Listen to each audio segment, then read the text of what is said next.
The Man That Corrupted Hadleyburg. It was many years ago.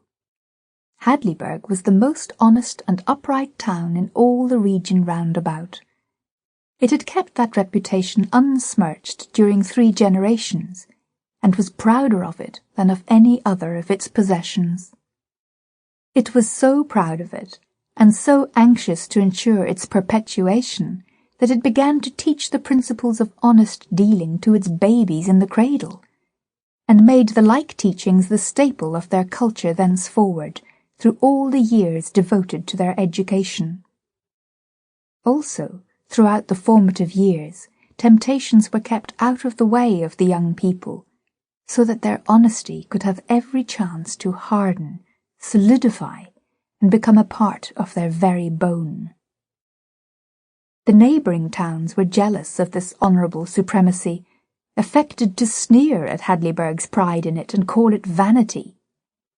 But all the same, they were obliged to acknowledge that Hadleyburg was in reality an incorruptible town, and if pressed, they would also acknowledge that the mere fact that a young man hailed from Hadleyburg was all the recommendation he needed when he went forth from his natal town to seek for responsible employment.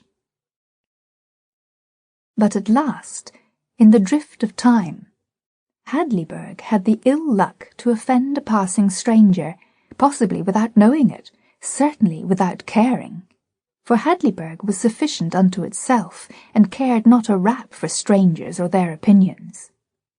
Still, it would have been well to make an exception in this one's case, for he was a bitter man and revengeful.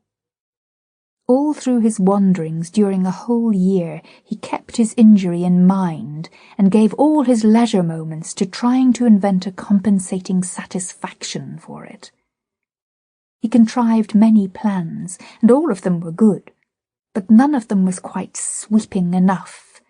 The poorest of them would hurt a great many individuals, but what he wanted was a plan which would comprehend the entire town, and not let so much as one person escape unhurt. At last he had a fortunate idea, and when it fell into his brain it lit up his whole head with an evil joy. He began to form a plan at once, saying to himself, "That is the thing to do. I will corrupt the town." 6 months later, he went to Hadleyburg, and arrived in a buggy at the house of the old... Sample complete. Ready to continue?